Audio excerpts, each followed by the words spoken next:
satu kali selama-lamanya dan bahagia. Haleluya. Diberkati yang Ginaya, Tuhan berkati. Haleluya. Puji Tuhan, puji Tuhan, puji Tuhan. Saudara yang kasih dalam Tuhan, kita masih dalam pembahasan kita, dan di bulan terakhir ini saya akan menyelesaikan seluruh pembahasan tentang 33 hal dahsyat tentang salib. Wow, saudara yang kasih dalam Tuhan, saya menangis ketika saya mengingat bagaimana Tuhan menuntun gereja kita untuk membahas tentang salib. Saudara yang kasih dalam Tuhan, kita selalu mempersiapkan program-program khotbah minggu itu 3, 4, sampai 5 tahun ke depan. Sampai 5 tahun ke depan, dari tahun 2020 kita sudah memprogramkan bagaimana pengarahan dan bagaimana makanan rohani buat jemaat Tuhan dipersiapkan. Karena gereja kita tidak percaya pada hal-hal yang mendadak. Saya percaya Roh Kudus adalah Allah yang memprogramkan segala sesuatu dengan dahsyat dan luar biasa. Kita berdoa betul, minta tuntunan Roh Kudus, minta bimbingan Roh Kudus, apa yang kira-kira Tuhan sedang siapkan buat gereja Tuhan 5 tahun ke depan. Nah, saudara yang kasih dalam Tuhan, saya sama sekali tidak tahu 2020 akan terjadi sesuatu yang berat. Tapi saudaraku yang kasih dalam Tuhan, luar biasa kemuliaan Tuhan. I know ada sesuatu yang harus dihadapi oleh orang percaya. Karena Tuhan bicara, sampaikan tentang salib, sampaikan tentang salib, sampaikan tentang salib. Dan saudaraku yang kekasih dalam Tuhan, luar biasa. Sementara kita bergumul dengan pandemi COVID-19, kita terus dikuatkan, kita terus dimampukan dengan pembahasan tentang 33 hal dahsyat tentang salib. Sehingga kita nggak punya waktu untuk mikirin COVID. Yang kita pikirkan kebaikan Tuhan, kedahsyatan Tuhan, dan luar biasanya salib Kristus. Haleluya. Nah, hari ini dalam pembahasan kita sedang mau bahas tentang salib adalah dasar iman. Haleluya. Nah, buka Alkitab kita sama-sama. Ibrani pasal 12. Ibrani pasal 12 ayatnya yang pertama sampai ayatnya yang ke-8. Dan inilah pembahasan kita dalam pembahasan ke-31. Dan berarti 32 minggu berturut-turut sudah terus kita bahas tentang salib. Dan hari ini kita bahas tentang salib adalah dasar iman. Wow, haleluya. Ibrani pasal 12 ayat 1 sampai 8. Demikian firman Tuhan. Nasihat supaya bertekun dalam iman. Karena kita mempunyai banyak saksi bagaikan awan yang mengelilingi kita, marilah kita menanggalkan. Dengar, iya kan? Itu tugas kita. Jadi kalau saudara menatap saya dan berkata, pendeta saya stres, saya hanya mau ingatkan buat saudara, itu kalau saudara tidak taat pada firman. Firman bilang, marilah kita menanggalkan semua beban dan dosa yang begitu merintangi kita. Jadi saudara yang kasih dalam Tuhan, selama ini persoalan kita adalah ada beban, ada dosa yang merintangi hidup kita. Nah, saudara yang kasih dalam Tuhan, persoalannya sekarang bahwa kalau kita nggak bebas, nggak merdeka, itu bukan karena Tuhan tidak membebaskan kita. Karena urusan membebaskan kita, Alkitab jelas bilang, jika anak itu memerdekakan, kamu benar-benar merdeka.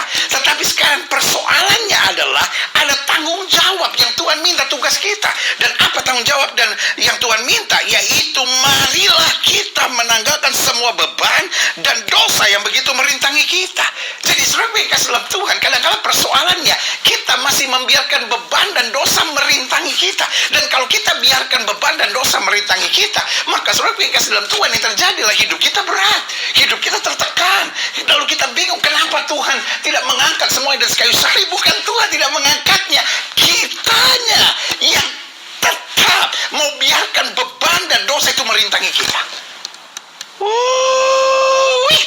Hari ini waktu saya menerima perjamuan suci, pastikan saya ambil otoritas untuk berkata, semua beban dan dosa yang merintangi hidup saya lepaskan, saya tanggalkan. Karena saya tahu salib Kristus segala-galanya. Saya juga katakan amin. Dikatakan semuanya. Dan berlomba dengan tekun dalam perlombaan yang diwajibkan bagi kita. Jadi saudara yang kasih dalam Tuhan, setiap kita ada perlombaan.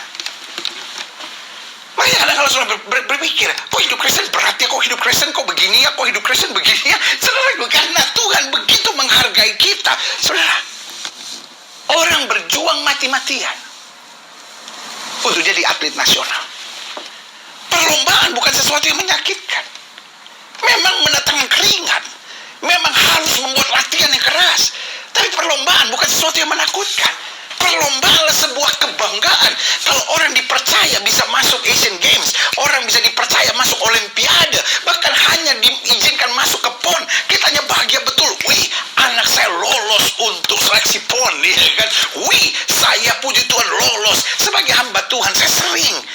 minta para atlet datang dan minta doa. Lalu berkata, pendeta doakan supaya saya lolos dalam seleksi, supaya saya bisa dikirim untuk PON mewakili daerah saya bisa dikirim Asian Games mewakili Indonesia, saya bisa dikirim SEA Games, Asian Games, atau Olimpiade. Karena itu kebanggaan tersendiri. Saudara yang kasih dalam Tuhan, Tuhan bilang perlombaan, tapi kita bilang tekanan, kita bilang tantangan, bahkan kita bilang pergumulan. Kalau udah dengar pergumulan, itu kayaknya bergumul gimana gitu. Saudara yang kasih dalam perlombaan, berarti kebanggaan. Kalau Tuhan izinkan, harus kita jalani dengan tekun. Tekun itu artinya tetap sabar. Tekun itu artinya tetap sukacita. Tekun itu artinya menyadari bahwa kalau Tuhan percayakan ini, pasti ada maksud Tuhan yang luar biasa. Haleluya. Ayat yang kedua, marilah kita melakukan dengan mata yang tertuju pada Yesus. Dengan lain kata, kalau mata kita tertuju pada berkat, mata kita tertuju pada perasaan, mata kita tertuju pada kesenangan duniawi, saudara yang kasih dalam Tuhan, kita nggak akan kuat. Tetapi mata kita, syaratnya jelas, harus tertuju pada Yesus, yang memimpin kita dalam iman dan yang membawa iman kita itu kepada kesempurnaan, yang dengan mengabaikan kehinaan, tekun memikul salib, ganti sukacita yang disediakan bagi Dia. Wow, haleluya. Iya kan? Dikatakan apa? Marilah kita melakukan dengan mata yang tertuju pada Yesus yang memimpin kita dalam iman. Jadi kita nggak bisa dengan kekuatan kita sendiri, kita nggak bisa dengan kepintaran kita sendiri, dengan logika sendiri, dengan kemampuan teologi sendiri, nggak bisa. Karena ini dikatakan memimpin kita dalam iman. Yesus tidak pimpin kita dalam kemampuan teologi yang hebat, tapi Yesus pimpin kita dalam iman. Dan dikatakan apa? Dan yang membawa iman kita itu kepada kesempurnaan. Jadi iman bukan sekadar asal ada. Iman bukan sekedar asal percaya, tapi iman kita dibawa pada kesempurnaan supaya kita kembali pada segambar serupa dengan Kristus. Dikatakan yang dengan mengabaikan kehinaan, tekun memikul salib, ganti sukacita yang disediakan bagi Dia, sekarang duduk di sebelah kanan tahta Allah. Ayat yang ketiga dikatakan, ingatlah selalu akan Dia. Jadi bagaimana kita bisa bertahan kalau kita selalu ingat akan Yesus? Jangan kita ingat si ini nyakitin, si ini ngomongin saya, si ini fitnah. Ya nggak maju-maju, saudara. Tapi kalau kita ingat akan Dia, ingat akan Yesus, bahwa Yesus sudah mati buat saya, Yesus berkorban buat saya, Yesus memberi kekuatan buat saya, Yesus memberi sukacita buat saya, Yesus memberi kemenangan buat saya, Yesus mengerjakan perkara-perkara dahsyat buat hidup saya. Itu yang buat kita kuat. Pak, jangan ingat ditipu orang.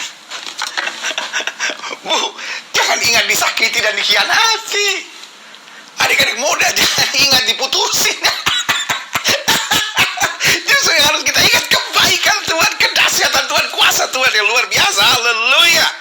Dikatakan selanjutnya, ingatlah selalu akan Dia yang tekun menanggung bantahan yang sehebat itu terhadap dirinya dari pihak orang-orang berdosa, supaya jangan kamu menjadi lemah dan putus asa.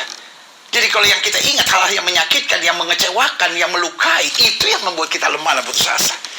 Tapi kalau kita ingat akan Yesus, kita ingat pengorbanannya, kita ingat kasihnya, kita ingat kuasanya, itu yang membuat kita berani dan tetap maju dalam kasih Tuhan. Haleluya.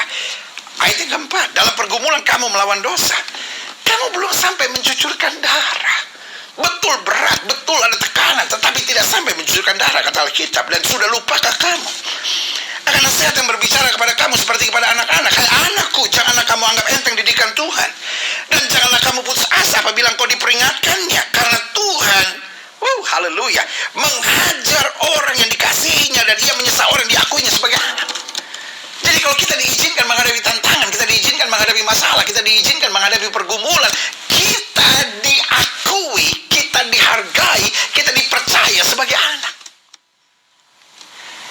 Haleluya. Taruh tangan kanan saudara di dada, sama-sama bilang, saya anak Yesus. Saudaraku, ini sudah menatap saya dan berkasih anak Medan, benar? Iya, engkau anak Medan yang juga anak Yesus, ya kan? Saudara yang kasih dalam Tuhan, jangan bilang saya anak broken home. Jangan bilang saya anak yang disakiti, jangan bilang saya anak yang dilukai, tetapi hari ini bilang saya anak Tuhan Yesus yang dikasihi, dihargai, diberkati, dididik supaya makin hari makin sempurna dalam kemuliaan. Yesus juga katakan amin. Jika kamu harus menanggung ganjaran, Allah memperlakukan kamu seperti anak. Di mana kata anak yang tidak dihajar oleh ayahnya? Tetapi jikalau kamu bebas dari ganjaran, kamu bebas dari dari penderitaan, kamu bebas dari aniaya, kamu bebas dari masalah yang harus diderita setiap orang, maka kamu bukan anak. Tetapi anak-anak gampangan, atau terjemahan lainnya bilang anak-anak pungut, saudara. We are not anak pungut. Amin. Kita adalah anak-anak kerajaan yang dilatih, dididik, didewasakan, dibina, dan dijadikan layak untuk memerintah bersama Kristus dalam kemuliaan. Yang saja katakan amin. Nah, saudara perhatikan, saya catat di sini hidup Kristen bukan dimulai sekadar dari baptisan, meskipun I know baptism is a must. Kalau kita sudah bertobat, kita harus memberi diri dan dibaptis, kata Alkitab. Bertobat dan berilah dirimu dibaptis. Itu adalah pesan yang luar biasa. Jadi saudara yang kasih dalam Tuhan, jelas seorang yang bertobat, ya kan, dia harus melanjutkan pertobatannya dengan apa? Dengan baptisan. Mungkin saudara menatap saya dan berkata, saya sudah dibaptis waktu saya kecil. Pertanyaan saya, saudara sudah bertobat belum? Karena saudara yang kasih dalam Tuhan, kita nggak mau ikuti segala aturan gereja, kita mau ikuti firman Allah. Firman Allah bilang bertobat. Saya sudah baca Alkitab dari Kejadian sampai Wahyu, tidak pernah saya jumpai ada perintah atau praktek baptisan untuk anak-anak. Ya tapi kan sejarahnya, saya tidak bicara sejarah, saya bicara Alkitab. Kita tidak diselamatkan karena sejarah, kita diselamatkan karena firman Tuhan, saudara. Kenapa kita mau bantah firman Tuhan demi begini, demi begini, demi begini? Saudara yang kasih dalam Tuhan, pegang firman Tuhan, gak mungkin salah. Ada yang bilang, ya tapi kalau begitu ya kita dibaptis di Sungai Yordan. Bodoh, saudara-saudara. Itu pernyataan yang sangat bodoh. Alkitab tidak pernah bilang kamu harus dibaptis di Sungai Yordan. Alkitab bilang bertobat dan berilah dirimu dibaptis. Alkitab tidak pernah berkata berilah dirimu dan anak-anakmu dibaptis.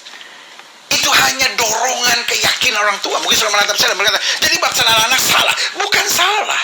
Tetapi buat saya itu adalah penyerahan anak. Karena iman orang tua menyerahkan anaknya, itu penyerahan anak. Dan itu bagus, saudara. Tetapi itu bukan berarti setelah kita dewasa, kita tidak harus mengikuti firman Tuhan. Kita tetap harus mengikuti firman Tuhan. Ada yang bilang, oh kalau begitu mempermainkan baptisan. Tidak mempermainkan baptisan. Karena anak-anak waktu dibaptis, itu bukan baptisan. Itu penyerahan anak. Karena iman orang tua yang menyerahkan anaknya. Jadi itu tidak salah. Tetapi konsepnya di hadapan Tuhan itu hanyalah penyerahan anak. Tetapi setelah kita dewasa, maka kita harus mengambil keputusan untuk dibaptiskan. Tapi saya mengambil keputusan untuk berdiri di Marguru Marlua atau di Sidi. Saudara yang kasih dalam Tuhan, Alkitab juga tidak pernah ngomong Sidi. Betul, kita harus bertobat dan belajar, iya kan? Bertobat, belajar, baru kemudian dibaptiskan. Jangan dibalik-balik, saudara-saudara. Dibaptiskan dulu, belajar dulu, iya kan?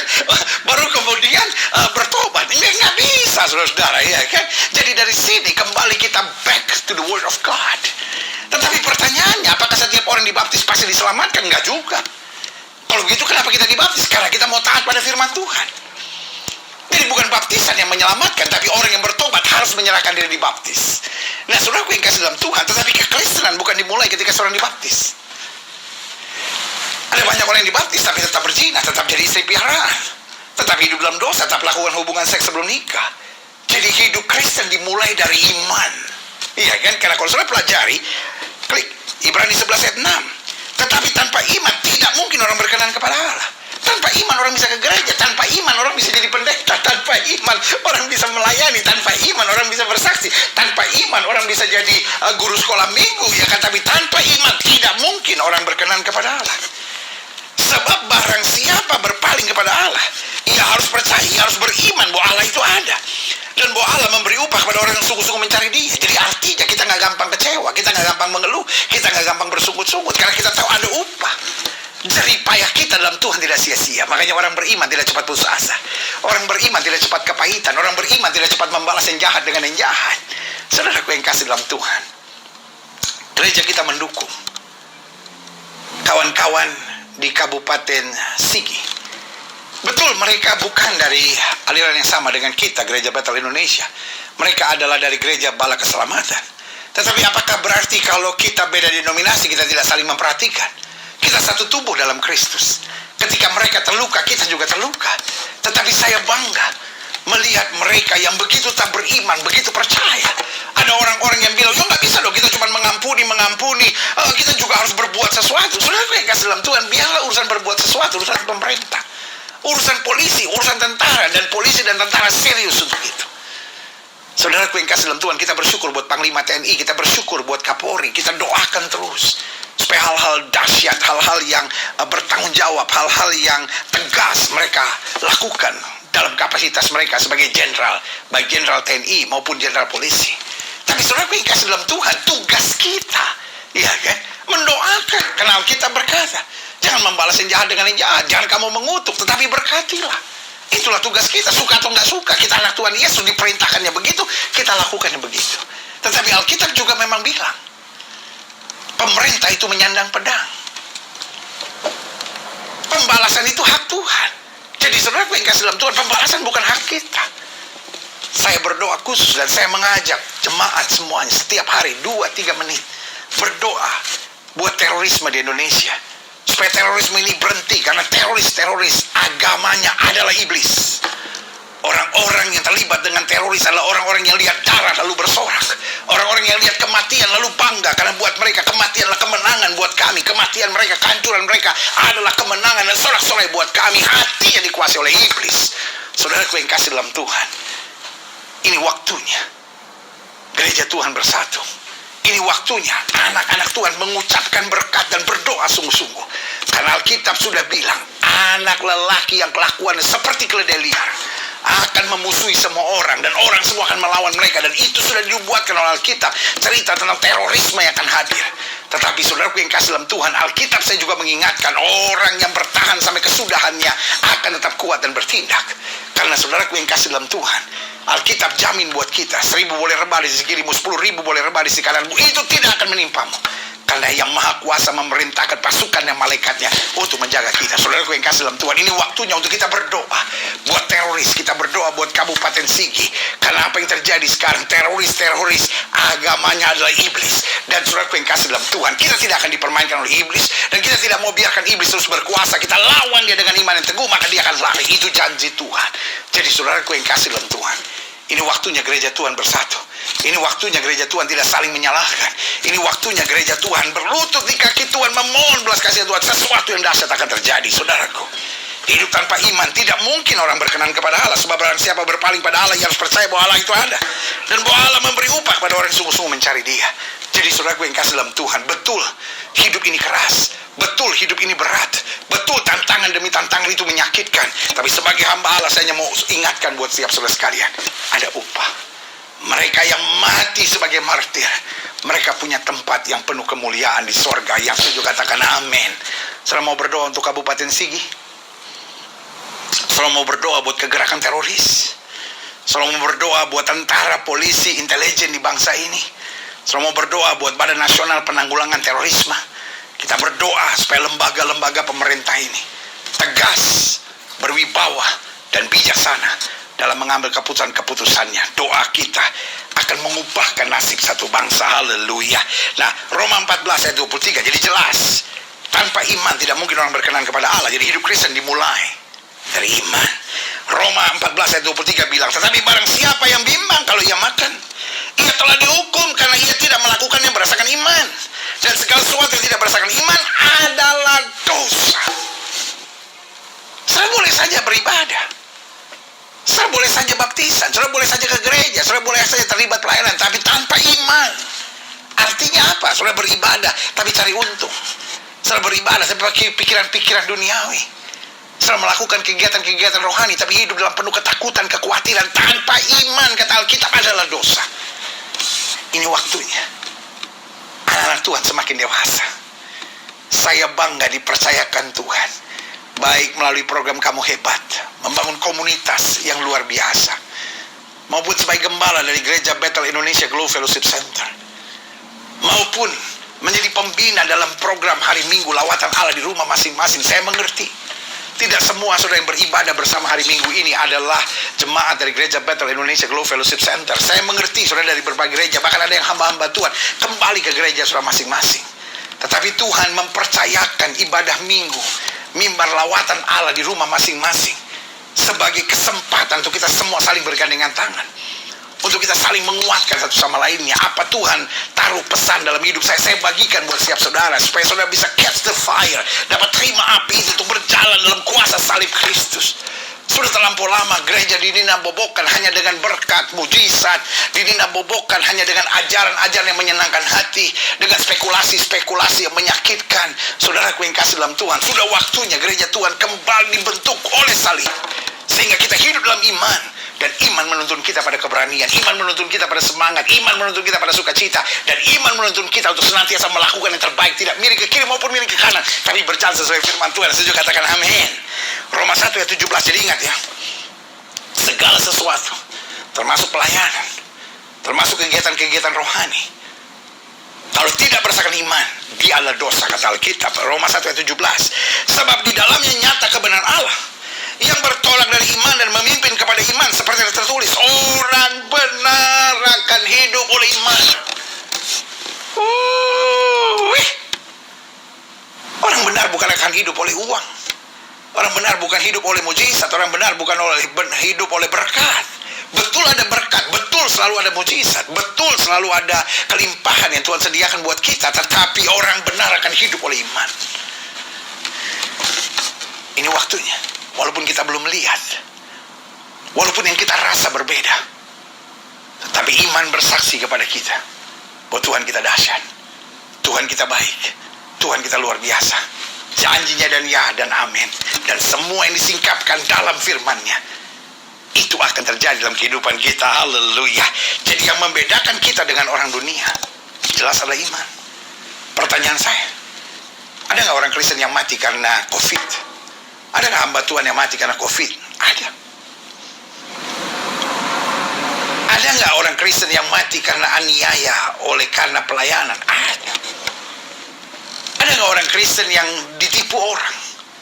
Ada nggak anak-anak Tuhan yang kemudian dihantam oleh badai angin ribut? Ada. Yang korban teroris juga ada. Cuman bedanya kita tetap hidup dalam iman. Orang dunia langsung stres, orang dunia langsung trauma, orang dunia langsung terpukul, orang dunia langsung gak bisa buat apa-apa lagi. Tetapi anak-anak Tuhan tetap melangkah sukacita, karena roh di dalam kita lebih besar dari roh yang dalam dunia ini. Yang membedakan kita dengan orang dunia adalah iman kita. Sehingga ketika kita disakiti, kita tetap memberkati. Ketika kita dicurangi, kita tetap mengucapkan berkat buat mereka. Ketika kita diperhadapkan pada hal-hal yang menyakitkan, kita tetap tersenyum dan berkata, bersama Kristus aku cakap menang segala perkara. Saja katakan amin. Berarti kau sudah tidak ada iman, sudah tidak ada bedanya dengan orang dunia ini. Karena justru yang membedakan kita dengan orang dunia, membedakan kita dengan sekedar agama-agama lain adalah kita hidup dalam iman. Dan iman itu yang akan membuat kita berkenan kepada Allah. Iman itu yang memberikan kekuatan. Iman itu yang akan memberikan kita takut akan Tuhan. Iman itu yang membuat kita terdorong ke hidup suci. Iman itu yang membuat kita tetap pegang salib Kristus apapun yang terjadi. Setuju, katakan amin. Saya pelajari ada 6 berkat istimewa tentang iman. Yang pertama, iman menentukan sukacita kita. Orang yang beriman, istilah bahasa Jermannya kagak ada matinya. Mungkin sudah menatap saya, kok bahasa Jermannya kayaknya saya suka dengar. Iya, orang yang beriman gak ada matinya. Artinya apa? Dia tetap sukacita dalam segala hal. Kenapa? Karena ia selalu mengingat korban Kristus. Karena matanya selalu tertuju pada Kristus. Karena hatinya tetap berpegang pada janji-janji Tuhan. Dan langit dan bumi boleh lenyap, firman Allah tinggal tetap. Jadi kalau hidup ini sudah mengeluh terus, hidup ini sudah bersungut-sungut terus, hidup ini sudah khawatir terus, mungkin sudah orang Kristen, tapi buat saya sudah bukan orang beriman. Saudara, ada orang-orang yang dipermainkan oleh setan. Setan merasuk jiwa saudara sehingga saudara tetap khawatir. Makanya Alkitab dengan tegas berkata, Allah tidak pernah memberikan roh yang mendatangkan ketakutan, tetapi kasih, sukacita, dan damai sejahtera. Yang saya katakan yeah. Jadi iman menentukan sukacita kita. Yang kedua, iman menentukan pengharapan kita. Orang-orang yang punya iman percaya betul Tuhan tidak pernah memberikan pencobaan lebih daripada kemampuan anak-anaknya. Wanita itu pendarahan 12 tahun. Secara perhitungan logika dia hanya tinggal menuju kematian, tapi dia bilang apa? Asal ku jamah jubahnya aku sembuh. Artinya apa? Dia punya pengharapan. Saudaraku yang kasih dalam Tuhan, pertanyaan saya, apalagi kita ada di minggu pertama dan sebentar lagi kita juga akan menerima tubuh dan darah Kristus. Pertanyaan saya, saudara masih punya pengharapan? Jangan bilang percuma pendeta, saya doa-doa suami saya juga nggak bakal berubah. Saya berdoa-doa istri saya juga nggak bakal berubah. Saya berdoa-berdoa juga rumah tangga saya pasti hancur. Saudaraku yang kasih dalam Tuhan, stop membiarkan kata-kata setan itu keluar dari mulut kita. Saudaraku yang kasih dalam Tuhan, cukup. Aku percaya ada mujizat. Aku percaya Tuhanku dahsyat,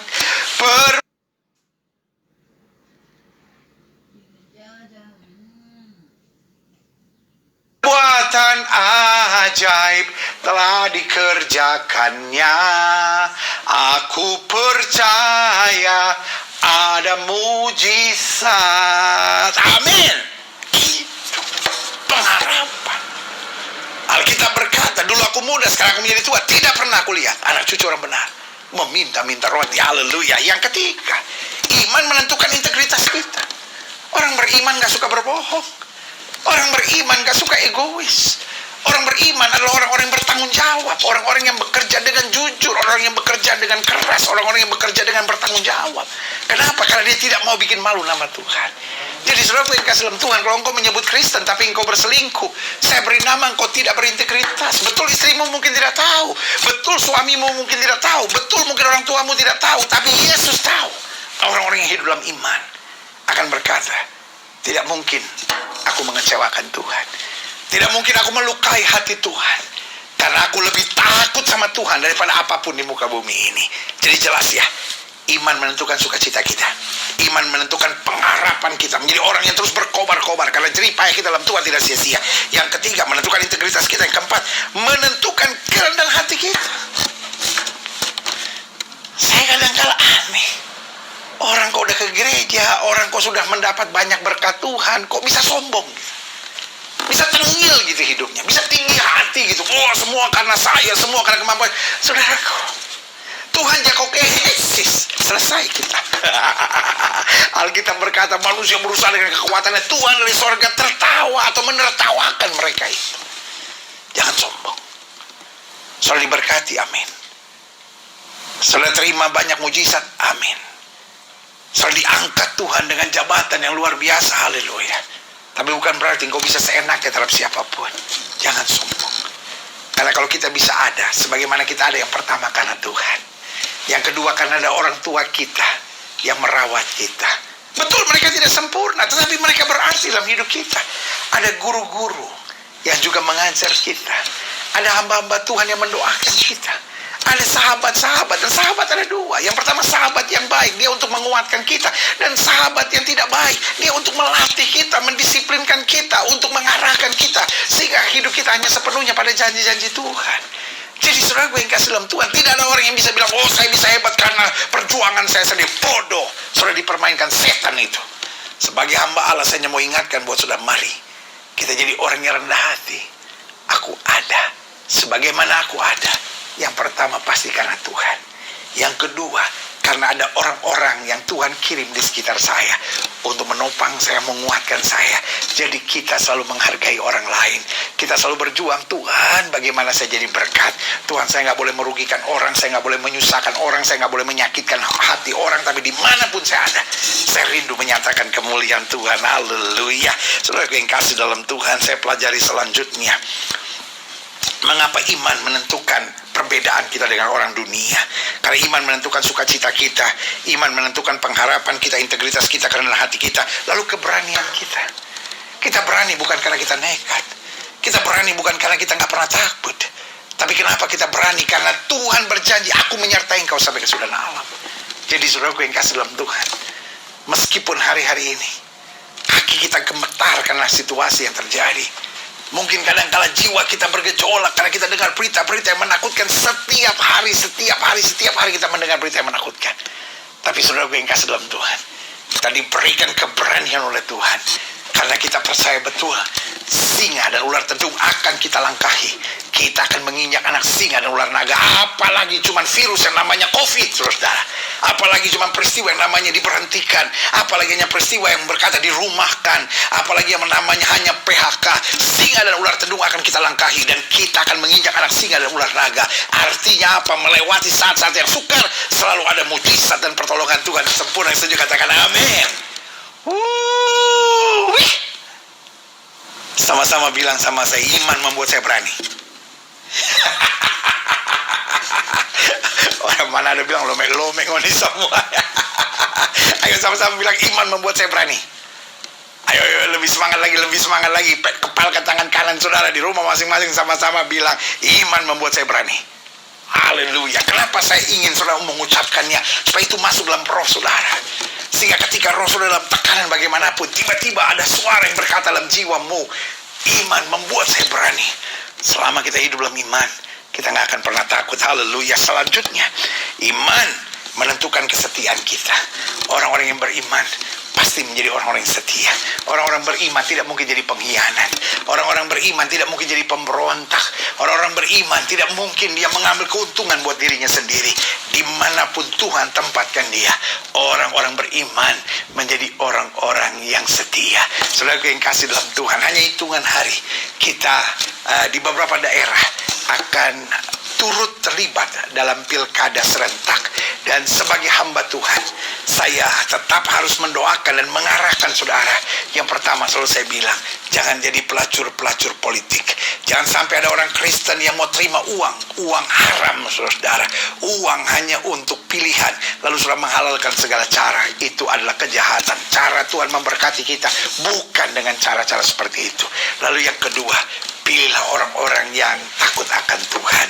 Saudara yang kasih dalam Tuhan. Dan yang ketiga yang saya mau arahkan, pastikan mereka adalah orang-orang yang beriman dalam langkah kesehariannya. Karena orang-orang beriman pasti akan menjadi orang-orang yang setia sampai akhir. Kita jumpai banyak orang kadangkala hanya memakai jubah-jubah keagamaan untuk mengkelabui banyak orang.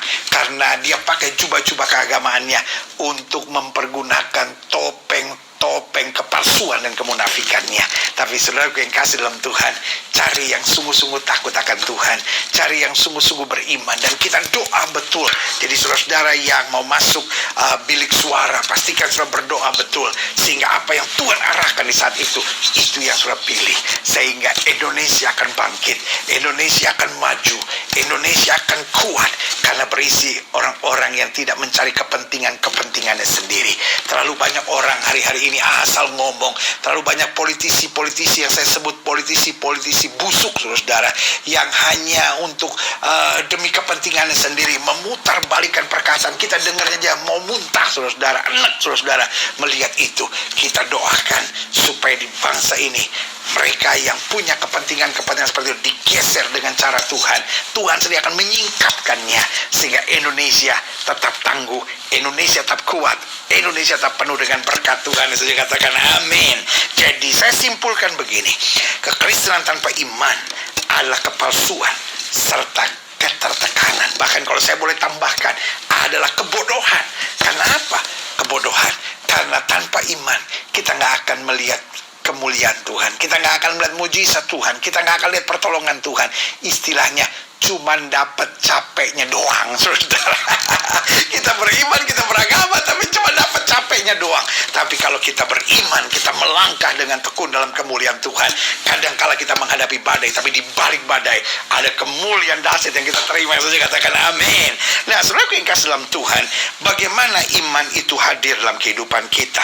Jelas yang pertama saya pelajari, iman kita disempurnakan melalui yang pertama, iman timbul dari firman Tuhan. Nah, jadi bagaimana iman bisa timbul? Jelas Roma 10 ayat 17 bilang, jadi iman timbul dari pendengaran, dan pendengaran oleh firman Kristus. banyak dengar firman, banyak dengar firman, banyak dengar firman, banyak dengar firman. Itu membangkitkan iman, saudara. Yang kedua, iman kita disempurnakan melalui pengalaman-pengalaman bersama Tuhan. Makanya Alkitab bilang, barang siapa yang diproses, diuji oleh Tuhan, dia disebut sebagai anak. Karena itu pastikan kita berlomba dengan tekun. Lihat 2 Tesalonika 1 ayat 3-5. Kami wajib selalu mengucap syukur. Wah, luar biasa. Jadi pengalaman-pengalaman bersama dengan Tuhan akan menolong kita menjadi orang yang suka bersyukur. Kami wajib selalu mengucap syukur kepada Allah karena kamu, saudara. Dan memang patutlah demikian. Karena imanmu, haleluya. Kenapa kita bersyukur? Karena iman yang makin bertambah dan kasihmu seorang yang lain makin kuat di antara kamu. Sehingga dalam jemaat-jemaat Allah, kami sendiri bermegah tentang kamu. Karena ketabahanmu dan imanmu dalam segala penganiayaan dan penindasan yang kamu derita. Jadi lihat, jemaat di Korintus ini atau jemaat di Tesalonika ini mengalami yang namanya penganiayaan dan penindasan. Tapi saudaraku, Alkitab bilang apa? Ketabahan, ada iman, ada syukur, bahkan di tengah penganiayaan dan penderitaan yang kamu derita.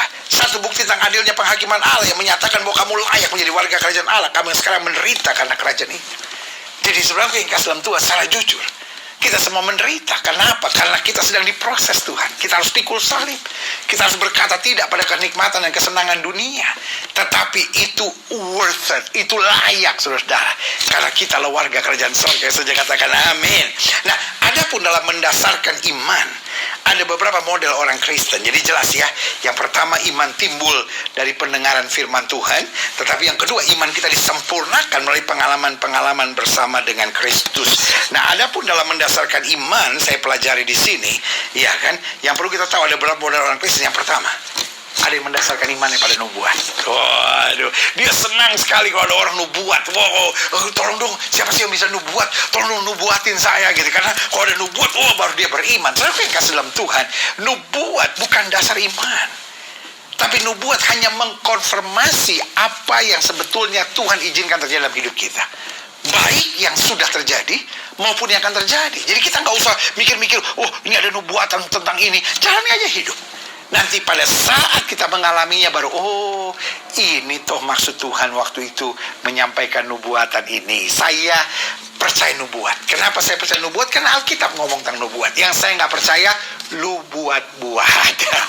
Makanya Alkitab bilang, ujilah segala sesuatu. Nubuat yang tidak teruji, saya banyak sekali dengar nubuat, ya kan. Kadang-kadang, hai anakku, saudara gue yang kasih dalam Tuhan, setiap nubuat saya dengar.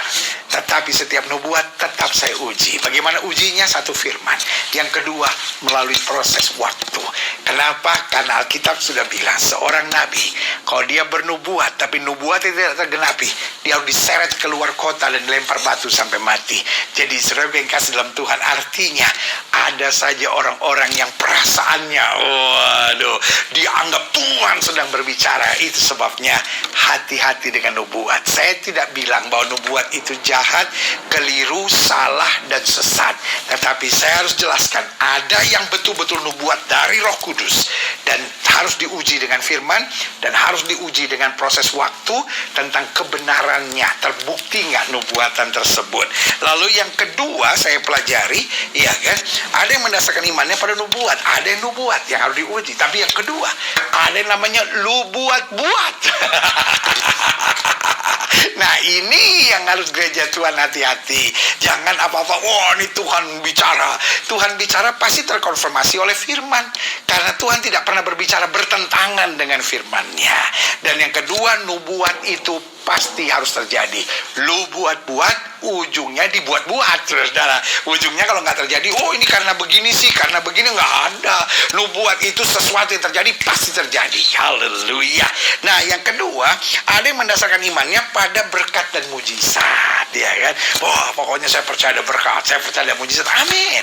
Tapi saya juga percaya, biar bukan kehendakku yang jadi, melainkan kehendak-Mu lah yang terjadi. Pokoknya kita pegang firman Tuhan janji yang terbaik Tuhan sediakan buat kita. Haleluya. Dan mungkin yang terbaik berbeda dengan apa yang kita anggap baik. Dan kalau apa yang kita anggap baik tidak terjadi, kita tak bersyukur. Kenapa? Yang Tuhan kehendaki sudah terjadi. Haleluya. Nah, selanjutnya ada yang mendasarkan imannya. Jadi yang pertama ya, ada orang yang mendasarkan imannya pada nubuatan. Ya kan, hati-hati. Harus diuji, baik firman maupun waktu. Dan ada nubuat, ada lu buat-buat. Yang kedua, ada yang mendasarkan imannya pada berkat dan mujizat. Saudara yang kasih dalam Tuhan, berkat dan mujizat bukan dasar iman. Berkat dan mujizat adalah bonus kesetiaan kita yang percaya dan mengasihi Tuhan. Yang ketiga, ada yang mendasarkan imannya pada perasaan dan kenyamanan sendiri. Jadi kalau dia rasa nggak nyaman, oh ini bukan dari Tuhan. Nah, kalau perasaannya nggak enak, oh ini bukan dari Tuhan, ya kan? Kalau dia biasanya, oh pakai gemeter-gemeter, lalu dia lihat, kok gereja nggak ada gemeter-gemeter, oh Tuhan nggak hadir di sini. Ya kan, sebaliknya, kalau dia biasa sejuk, hening, teduh, ya kan? Lalu kemudian dia dengar ada yang ribut-ribut berbahasa roh, oh ini bukan roh Tuhan, ini roh iblis katanya, ya kan? Karena measurementnya adalah perasaan dan kenyamanannya sendiri. Dan ini keliru, karena iman itu dasarnya adalah kebenaran. Kebenaran itu adalah Kristus, dan kebenaran itu adalah firman Tuhan. Yang saja katakan amin. Lalu beberapa model orang Kristen dalam iman, ada yang mendasarkan imannya pada hamba Tuhan, ya kan? Wah, hamba Tuhan ini kalau doa beres lah, hamba Tuhan ini kalau doa, wah mujizat terjadi. Wah, hamba Tuhan ini kalau begini. Jadi saudara yang kasih dalam Tuhan, dia dasarkan pada hamba Tuhan. Padahal Alkitab bilang terkutuklah orang yang mengandalkan manusia. Artinya juga yang mengandalkan hamba Tuhan. Haleluya. Nah, yang Tuhan ajarkan buat setiap kita, kita harus mendasarkan iman kita pada salib. Haleluya, saudaraku. Sebentar lagi rekan saya, Bapak Pendeta Julius Antoni dari gereja di Tamrin Residence akan memimpin perjamuan suci ini. Tapi saya mau akhiri dengan 5 hal yang Tuhan ajarkan buat setiap kita. Kita harus mendasarkan iman kita pada salib.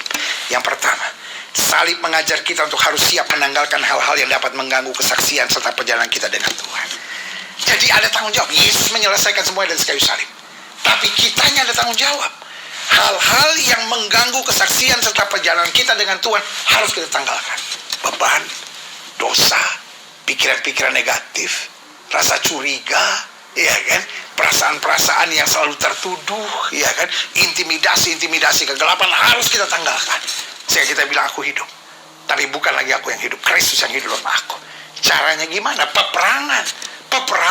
Setiap kali setan datang, lawan. Setiap kali kita curiga sama orang, setiap kali kita berpikir negatif, tolak. Karena sesuatu yang kita perjuangkan, kita tanggalkan, lama-lama kita merebut kemenangan yang sempurna dari Kristus. Haleluya. Dan yang kedua, salib mengajar kita bahwa ada perlombaan yang diwajibkan buat kita. Jadi hidup Kristen bukan hidup yang cengeng. Hidup Kristen bukan hidup yang sekadar datang, duduk, diam, dan terima mujizat. Bukan. Tapi hidup Kristen turun dan berjuang. Hidup Kristen melatih dirinya. Makanya Alkitab bilang latihan badani terbatas gunanya. Latihlah dirimu beribadah. Latihlah diri kita untuk menginjil. Latihlah diri kita untuk jadi saksi Tuhan. Latihlah diri kita untuk tidak nyusahin orang. Latihlah diri kita untuk selalu hidup positif. Latihlah diri kita untuk selalu bersyukur. Latihlah hidup kita untuk selalu berkata tidak pada dosa. Latihlah diri kita untuk selalu hidup bijaksana. Bukan memaksakan kehendak. Bukan jadi orang-orang egois yang hanya memikirkan diri sendiri. Selanjutnya, salib mengajar kita bahwa arah pandangan kita menentukan hasil. Kalau kita terus nengok ke belakang, pantas kita hidup dengan trauma. Kalau kita terus melihat kesalahan orang, pantas kita orangnya emosi terus. Kalau kita hidupnya nggak pernah bisa mengampuni, pantas hidup kita tertekan terus dan penuh dengan amarah dan kebencian serta kepahitan dan kedendaman. Tapi kalau arah pandangan kita Kristus, arah pandangan kita firman Tuhan, arah pandangan kita janji-janji Tuhan, arah pandangan kita destiny ilahi yang Tuhan sudah sediakan buat kita, saya percaya hidup kita luar biasa. Salib harus mendasari iman kita. Pastikan waktu hari ini kita angkat roti.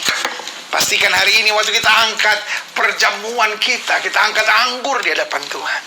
Kita bilang, Tuhan, biarlah aku hidup oleh iman. Dan imanku berdasar pada salib. Haleluya, haleluya, haleluya. Yang keempat, salib mengajar kita untuk tidak lemah dan putus asa. Dengan kita memandang salib, kita jadi orang-orang yang semangat. Dengan kita memandang salib, kita jadi orang-orang yang kuat. Dengan kita memandang salib, kita jadi orang-orang yang berani. Dengan kita memandang salib, kita selalu berkata, hidupku adalah Kristus, mati adalah keuntungan bagiku. Yang saja katakan amin. Saudaraku, iblis pengen kita lemah. Iblis pengen kita putus asa. Karena orang lemah dan putus asa mudah menghalalkan segala cara. Orang yang lemah putus asa mudah kecewa. Orang yang lemah dan putus asa mulai tinggalkan pelayanan. Orang yang lemah dan putus asa nggak semangat untuk menginjil, mencari jiwa dan memenangkan jiwa bagi kerajaan sorga. Tetapi orang yang lemah dan putus asa cenderung akhirnya menghalalkan segala cara dan hidup dalam kesenangan dunianya sendiri. Dan selanjutnya yang terakhir, saya undang pemain musik maju ke depan. Ada 5 berkat dahsyat. Kalau salib menjadi dasar iman kita yang pertama, salib akan mengajar kita untuk harus siap menanggalkan hal-hal yang dapat mengganggu kesaksian serta perjalanan kita dengan Tuhan. Yang kedua, salib harus mengajar kita bahwa ada perlombaan yang diwajibkan buat kita. Kita harus semangat. Yang ketiga, salib mengajar kita bahwa arah pandangan kita menentukan hasil. Karena itu, pandang Yesus, pandang firman, pandang janji-janjinya, pandang karya agung keselamatan Kristus, dan pandang darahnya yang tertumpah di kayu salib. Dan pandanglah destiny ilahi yang Tuhan sudah sediakan buat kita. Dan selanjutnya, salib mengajar kita untuk tidak lemah dan putus asa, supaya kita selalu yang terbaik melakukannya bagi kemuliaan Tuhan. Dan yang kelima, salib mengajar kita untuk kita dapat menjadi anak-anak yang terdidik. Bukan anak-anak pungut, bukan anak-anak gampangan, bukan anak-anak serampangan, saudara-saudara, tapi anak-anak yang terdidik, sehingga kita jadi orang yang tetap setia, kita jadi orang yang berintegritas, kita jadi orang yang sekali Yesus tetap Yesus. Kita menolak segala kebiasaan untuk menghalalkan segala cara. Kita menolak untuk hidup dalam bohong dan kepalsuan serta kemunafikan, tapi kita hidup dalam terang Kristus. Haleluya, haleluya, haleluya.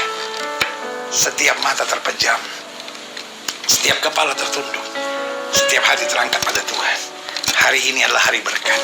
Hari ini adalah hari salib Kristus. Hari ini adalah hari untuk kita kembali dikuatkan, untuk tidak lemah dan putus asa, tapi berlomba dengan tekun dalam perlombaan yang diwajibkan buat kita. Ibu, ada perlombaan bagimu. Bapak, ada perlombaan bagimu. Pelayan-pelayan Tuhan, ada perlombaan bagimu. Adik-adik muda, ada perlombaan bagimu. Saudara-saudara yang merasa tertolak, saudara-saudara yang merasa tersakiti, ada perlombaan bagimu. Dan kita pasti menang. Karena kita disertai dengan pasukan malaikat, kita pasti menang. Karena ada Roh Kudus yang membimbing kita, kita pasti menang. Karena ada Alkitab firman Allah yang menjadi pegangan buat kita, kita pasti menang. Karena ada kasih karunia Tuhan yang memampukan kita. Haleluya. Jika itu doamu, taruh tangan kananmu di dada. Hari ini kita akan terima perjamuan suci. Pastikan hari ini kau beriman untuk kesembuhanmu. Pastikan hari ini kau beriman untuk mujizat. Pastikan kau beriman untuk hal-hal dahsyat. Ingat, orang benar akan hidup oleh iman. Yang lain boleh hidup dengan kekayaan, kekuatan, kemampuannya, tapi kita hidup oleh iman. Dan iman akan menuntun kita dari kemenangan lepas pada kemenangan untuk masuk dalam kemuliaan Kristus. Jika hari ini sudah berkata, Tuhan tambahkan iman kami. Mungkin hari ini sudah berkata, Tuhan saya lemah. Tuhan saya selama ini gampang putus asa dan kecewa. Saya gampang dendam. Saya gampang diikat dengan hal negatif. Taruh tangan kananmu di dada. Hani bilang, saya akan tanggalkan segala sesuatu yang mengganggu kesaksian saya dan mengganggu perjalanan saya dengan Tuhan. Saya akan tanggalkan segala sesuatu yang Tuhan tidak kehendaki. Saya mau hidup dalam terang anugerah kuasa Tuhan. Saya mau berlomba dengan tekun dalam perlombaan yang diwajibkan buat saya. Saya tetap akan mengarahkan pandangan saya pada Kristus, pada janjinya dan pada kehendaknya. Terima kasih Tuhan, terima kasih. Jika itu doamu, taruh juga tangan kananmu di dada. Sebelum kita terima perjamuan suci, izinkan saya berdoa. Bapa, terima kasih. Terima kasih. Bapak lihat setiap mereka yang taruh tangan kanannya di dada di rumah mereka masing-masing. Hari ini kami akan menerima tubuh dan darah Kristus. Persiapkan kami untuk menerima tubuh dan darah Kristus. Karena itu hamba berdoa di dalam nama Yesus. Tuhan jamah mereka yang lemah imannya, mereka yang seringkali hidup dengan kepahitan, kecewa, mereka yang mungkin selama ini sombong, kepala batu, egois, mau menang sendiri. Dalam nama Yesus, salib mengubahkan hidup kami, sehingga kami dapat berkata, hidupku bukannya aku lagi, tapi Kristus yang hidup dalam aku. Terima kasih, terima kasih, terima kasih. Tuhan jamah, Tuhan jamah, Tuhan jamah. Bahkan yang sakit Tuhan sembuhkan, yang goyah, yang sedang tertekan, yang sedang disakiti, yang sedang dilukai, bangkit kembali dan melihat anugerah Tuhan. Bahkan kami yang sudah hidup dalam dosa, mereka yang LGBT, mereka yang mungkin berzina, mereka yang mungkin sudah meninggalkan Tuhan, mereka yang mungkin sudah tidak percaya lagi pada Kristus, tapi hari ini ada bersama dalam program ibadah minggu yang penuh berkat dan mujizat ini. Dalam nama Yesus jamah kembali. Terima kasih, terima kasih Tuhan, terima kasih, terima kasih, terima kasih Tuhan, terima kasih. Anugerahmu, kasih karuniamu dahsyat dan luar biasa buat kami. Terima kasih Tuhan, terima kasih. Bangsa negara kami Indonesia selamatkan ya Allah. Bapak Presiden, Wakil Presiden, para menteri, pejabat di pusat dan di daerah, Tuhan tolong para gubernur, para wali kota, para bupati, Tuhan berbelas kasihanlah, tuntun mereka dalam anugerah Tuhan. Secara khusus kami berdoa untuk pilkada serentak di dalam nama Yesus. Tuhan tolong tolong.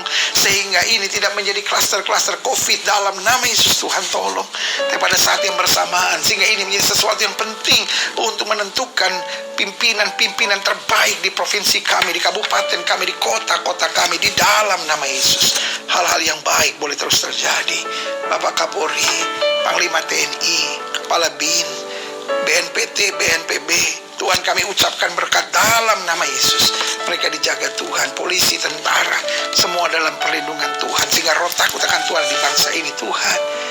Teroris kembali merajalela di bangsa ini, khususnya di Kabupaten Sigi, Tuhan. Kami ucapkan berkat untuk seorang yang bernama Ali Kalora ini, kepala mujahidin ini. Tuhan, kami ucapkan berkat di dalam nama Yesus, selamatkan dia. Sehingga tidak lagi dikuasai iblis untuk melihat darah dan melihat kehancuran di mana-mana. Tuhan jamah, sehingga ia ada di jalan yang benar dalam terang Tuhan. Umat mayoritas di bangsa ini, Tuhan terangi. Tuhan tuntun, beri damai sejahtera dan keselamatan sempurna. Dan akhirnya kami yang sudah menerima firman hari ini, Tuhan tolong, Tuhan bimbing kami, Tuhan sadarkan kami bahwa kami harus memegang salib dan menjadikan salib sebagai dasar iman kami. Terima kasih gereja-gereja di mana-mana tempat tetap memberitakan kebenaran. Gerejamu di tempat ini, Gereja Bethel Indonesia Global Fellowship Center, Tuhan pakai terus untuk menegakkan kerajaan Allah dalam kebenaran kasih. Terima kasih Bapa, terima kasih Bapa, terima kasih Bapa, terima kasih. Imani kesembuhan, imani pertolongan Tuhan, imani kemenangan, imani janji-janji Tuhan terjadi dalam hidupmu, imani kehendak Tuhan tergenapi dalam hidupmu. Haleluya, haleluya. Kita angkat pujian ini. Tubuhmu terpecah. Dan saudaraku yang kasih dalam Tuhan, kita persiapkan diri kita untuk masuk dalam perjamuan kudus. Rekan saya, Bapak Pendeta Julius Antoni dari Tamrin Residence akan memimpin perjamuan suci ini. Haleluya. Tubuhmu terpecah. Haleluya. Haleluya. Menyelamatkanku dari semua kutuk dosaku. Terima kasih Tuhan. Melepaskanku dari semua kuasa kegelapan.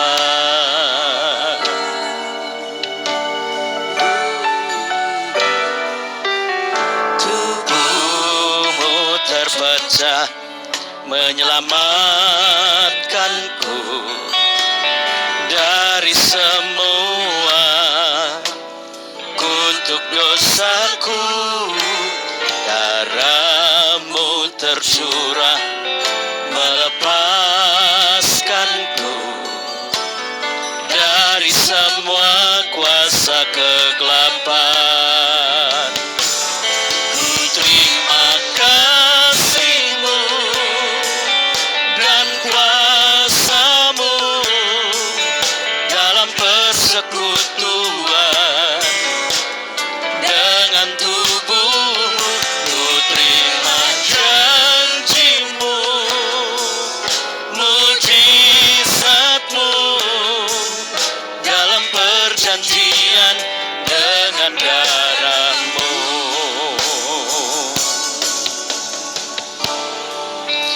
Bapak Ibu Saudaraku yang dikasihi oleh Tuhan Yesus, hari ini kita akan masuk di dalam perjamuan suci. Mari kita siapkan hati kita dengan segenap hati, sehingga pada saat kita masuk dalam perjamuan suci, kita boleh menyatu dengan tubuh dan darah Tuhan. Karena pengorbanan Tuhan di atas kayu salib bagi kita adalah tanda bahwa Allah senantiasa mengasihi hidup kita melalui tubuh dan darah Tuhan yang dipersatukan. Maka kita memiliki hubungan yang akrab, yang baik, yang manis dekat dengan Tuhan. Saudara yang ada di rumah, mari kita persiapkan hati kita baik-baik. Kita persiapkan hidup kita dengan segenap hati. Maka ambil roti dan pegang roti di tangan kanan. Kita akan masuk dalam perjamuan suci ini. Mari kita dengarkan kebenaran firman-Nya. Bukankah cawan pengucapan syukur yang atasnya kita ucapkan syukur adalah persekutuan dengan darah Kristus? Bukankah roti yang kita pecah-pecahkan adalah persekutuan dengan tubuh Kristus? Sebab apa yang telah kuteruskan kepadamu telah aku terima dari Tuhan, yaitu bahwa Tuhan Yesus pada malam waktu ia diserahkan, ia mengambil roti dan sesudah itu ia mengucap syukur atasnya. Ia memecah-mecahkannya dan berkata, inilah tubuhku yang diserahkan bagi kamu. Perbuatlah ini menjadi peringatan akan aku. Mari kita angkat roti melebihi kepala kita dengan kesungguhan, dengan iman, dengan doa, dengan segenap hati kita. Mari kita angkat dan kita masuk di dalam doa sebagai ucapan syukur yang akan kita naikkan bagi Tuhan Yesus. Terima kasih Tuhan Yesus buat tubuh Kristus yang terpecah, yang memberikanku kepastian hidup kekal di sorga, yang menyempurnakan tubuh, jiwa, dan rohku, yang menjadikanku warga kerajaan Allah, yang berhak untuk menerima segala janji dan berkat-berkat Allah. Terima kasih ya Tuhan Yesus, karena melalui tubuh Kristus yang terpecah, mengubah sifat dan karakterku, sehingga hidupku dibaharui, hatiku dibaharui, pikiranku dibaharui, perkataanku dibaharui, keluarga dan masa depanku dibaharui. Terima kasih Tuhan Yesus, karena melalui tubuh Kristus yang terpecah, penyakitku disembuhkan. Aku tidak kena kanker, aku tidak kena tumor, tidak leukemia, tidak pendarahan, tidak stroke, tidak dirawat di ruang ICU, tidak terbaring di ruang gawat darurat. Aku percaya jantungku sehat, paru-paruku sehat, ginjalku sehat, leverku sehat, lambungku sehat. Bahkan segala penyakit dan segala kutuk penderitaan telah diselesaikannya di atas kayu salib. Terima kasih Tuhan Yesus, karena aku percaya melalui tubuh Kristus yang terpecah, aku bebas dari segala mara bahaya, dari segala malapetaka, segala niat-niat orang jahat yang hendak mencederai dan mencelakai hidupku. Kami patahkan kuasanya di dalam nama Tuhan Yesus Kristus. Inilah tubuh Kristus yang terpecah bagi pengampunan dosa manusia. Di dalam nama Tuhan Yesus, mari kita makan. Inilah tubuh Kristus yang terpecah bagi pengampunan dosa. Di dalam nama Tuhan Yesus.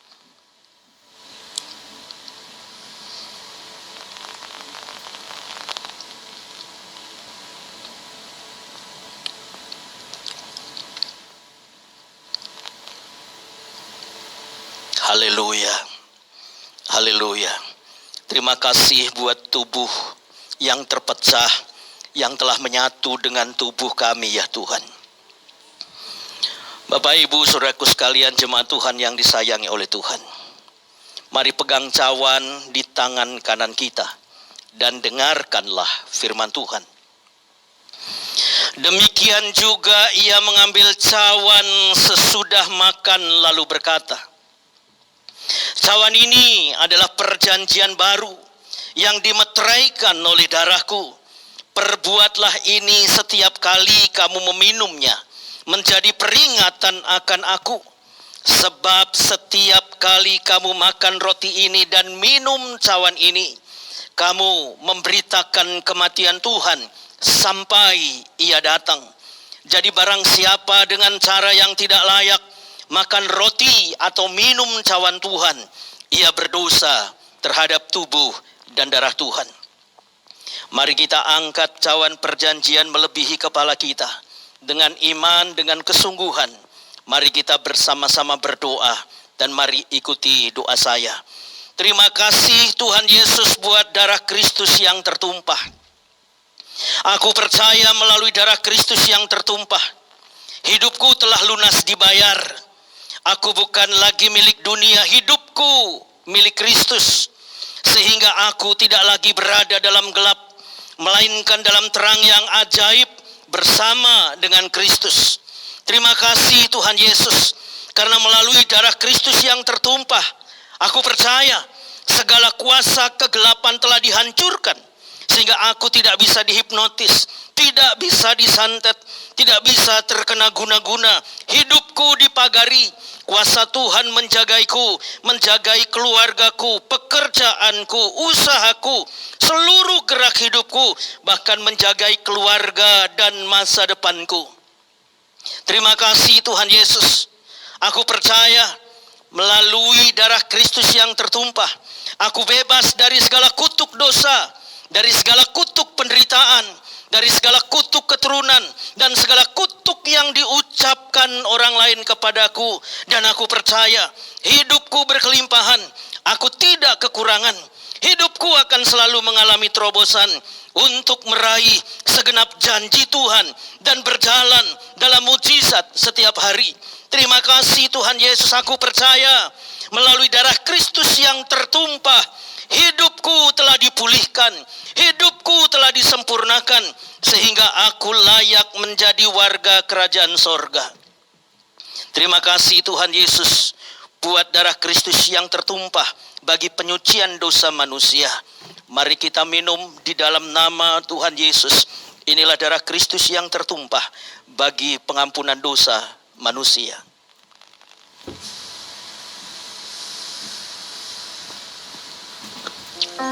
Haleluya, haleluya, haleluya. Terima kasih, terima kasih. Saudaraku yang dikasihi oleh Tuhan Yesus, apapun keadaanmu hari ini, apapun penyakitmu hari ini, saudara yang sakit, pegang dengan tangan kananmu tempat yang sakit dan katakan kepada Tuhan, hari ini engkau menerima kesembuhan. Katakan kepada Tuhan, hari ini aku terima kesembuhan, karena bagi Tuhan tidak ada perkara yang mustahil. Bagi Tuhan segala sesuatu mungkin. Percayalah saudara, apapun penyakitmu, terimalah kesembuhan dalam nama Tuhan Yesus. Terimalah kesembuhan, terimalah mujizat Allah. Terima kasih. Jangan pernah bimbang, jangan pernah ragu. Allah terlalu sanggup untuk melakukan perkara yang besar di setiap kehidupan kita. Terima kasih Tuhan, terima kasih, terima kasih. Sembuhlah engkau saudaraku, sembuhlah engkau dalam nama Tuhan Yesus. Mari angkat pujian, haleluya, haleluya, haleluya. Haleluya, haleluya, yes Lord, Haleluya. amen. Haleluya, haleluya. Oh, haleluya, amen. Haleluya. Haleluya, haleluya.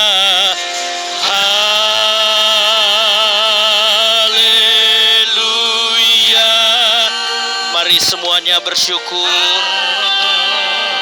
Mari semuanya berterima kasih. Terima kasih ya Tuhan Yesus. Terima kasih buat hari ini. Terima kasih Tuhan. Haleluya.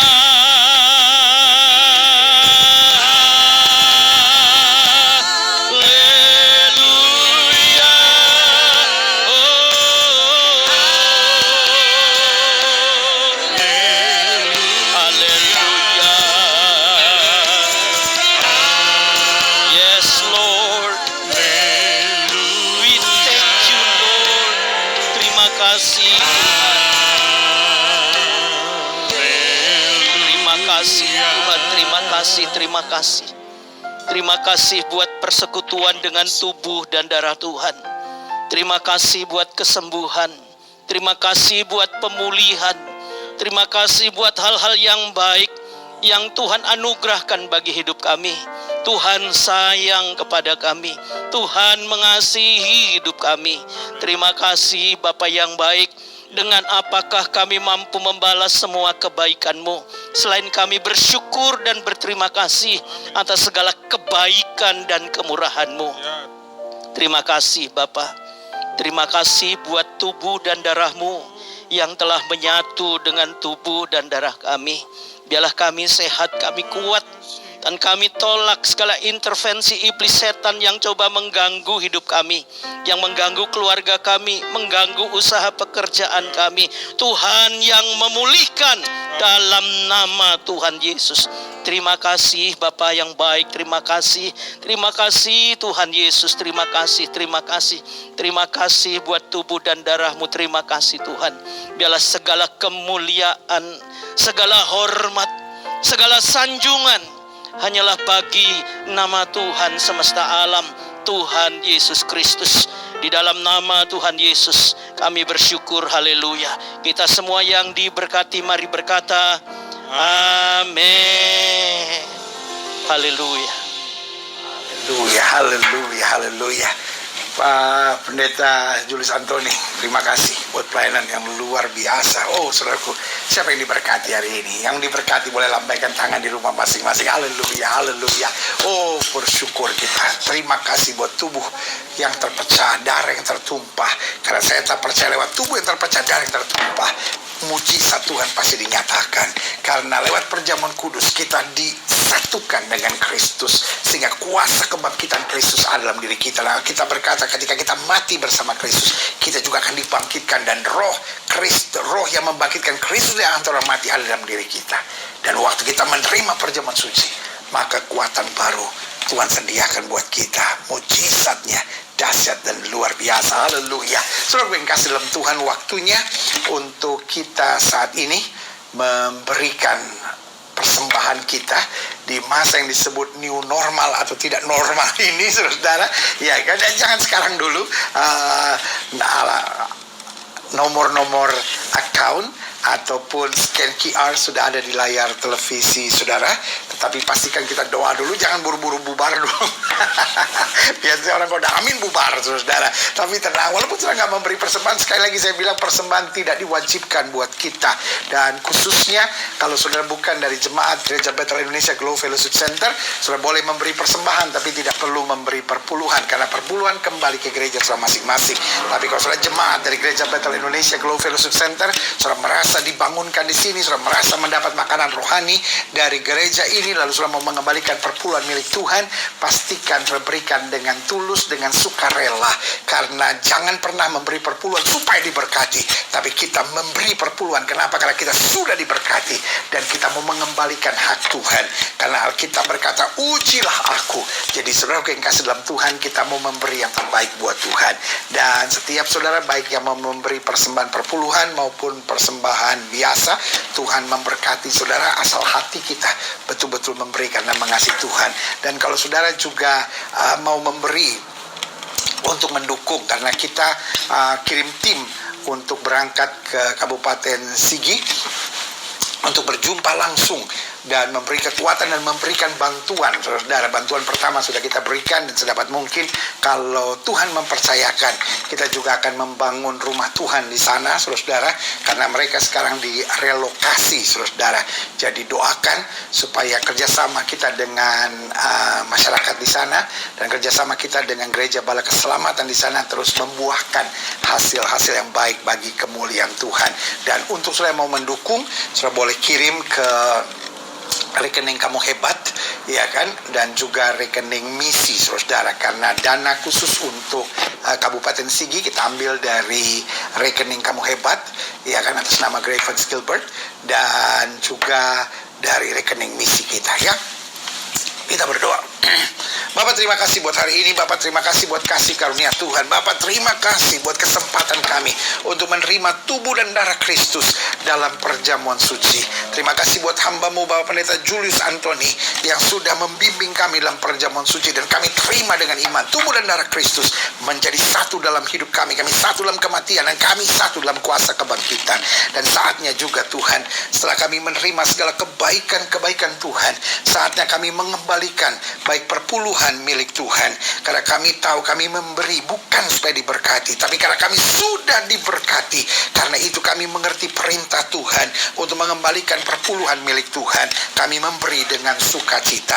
Juga mereka yang memberikan persembahan, Tuhan memberkati berlipat kali ganda. Karena kami percaya dalam Yesus kami tidak pernah kekurangan.